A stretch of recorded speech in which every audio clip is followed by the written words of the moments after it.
Assalamualaikum warahmatullahi wabarakatuh. Perkenalkan, nama saya Andriko Putra, NIM 18086237.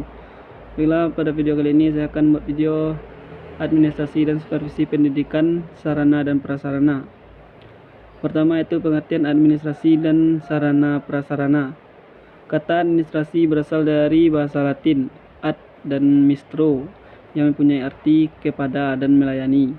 Administrasi dapat diartikan pelayanan atau pengabdian kepada subjek tertentu. Secara istilah, administrasi yaitu upaya mencapai tujuan secara efektif dan efisien dengan memanfaatkan orang-orang dalam suatu pola kerjasama.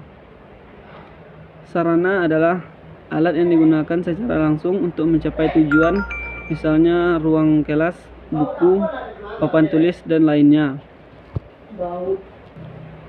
Selanjutnya itu proses administrasi sarana dan prasarana secara kronologis. Operasional kegiatan administrasi sarana dan prasarana pendidikan. Pertama itu perencanaan barang. Suatu kegiatan administrasi yang baik harus diawali dengan suatu perencanaan yang matang dan baik dilaksanakan demi menghindari kesalahan dan kegagalan yang tidak diinginkan. Kedua itu pengadaan barang. Pengadaan merupakan segala kegiatan untuk menyediakan semua keperluan barang, beda dan jasa bagi keperluan pelaksanaan tugas. Dengan kata lain, merupakan upaya merealisasikan rencana kebutuhan pengadaan perlengkapan yang telah disusun sebelumnya. Selanjutnya itu inventaris sarana dan prasarana pendidikan, merupakan kegiatan mencatat dan menyusun daftar sarana dan prasarana yang ada secara teratur menurut ketentuan yang berlaku dalam suatu daftar inventaris barang yang berfungsi sebagai data yang diperlukan dalam perencanaan. Selanjutnya itu penyaluran barang. Penyaluran merupakan kegiatan yang menyangkut pemindahan barang dan tanggung jawab dari instansi atau pemegang yang satu kepada instansi pemegang lain. Selanjutnya pemanfaatan dan pemeliharaan kegiatan terus-menerus untuk mengusahakan agar barang atau bahan kantor tetap dalam keadaan baik atau siap untuk dipakai. Selanjutnya itu bagian-bagian pemeliharaan.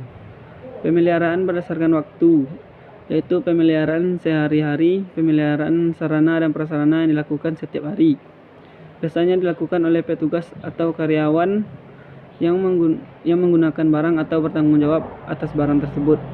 Misalnya pemeliharaan ruang kerja, mesin tik, komputer, dan mobil. Pemeliharaan barang-barang tersebut harus dilakukan setiap hari agar kebersihannya tetap terjaga dan menghindari kerusakan yang lebih besar. Selanjutnya pemeliharaan berdasarkan jenis barang, yaitu pemeliharaan barang bergerak. Pemeliharaan barang bergerak dapat dilakukan setiap hari maupun secara berkala.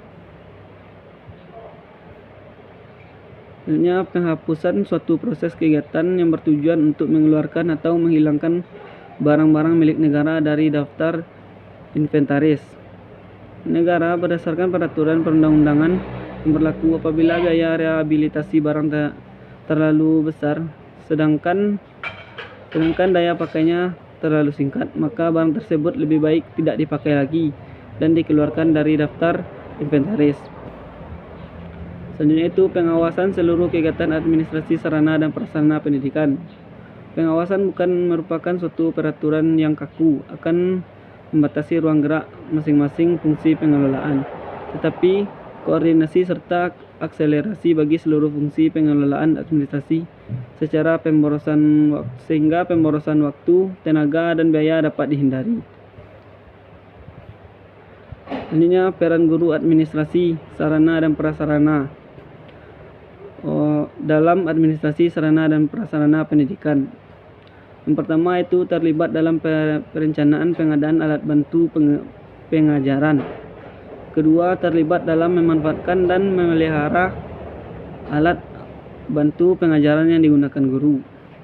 4. Pengawasan dalam menggunakan alat praktek oleh siswa ataupun peranan guru dalam administrasi sarana dan prasarana lainnya, yaitu sebagai personal administrasi pendidikan berusaha untuk menjaga sarana dan prasarana dalam proses pembelajaran dan juga harus menanamkan kepada siswa kedisiplinan dalam memakai suatu barang di sekolah, serta memberikan pengawasan kepada siswa yang memakai alat-alat di sekolah. Sekian penjelasan saya. Banyak maaf, saya akhiri dengan Assalamualaikum warahmatullahi wabarakatuh.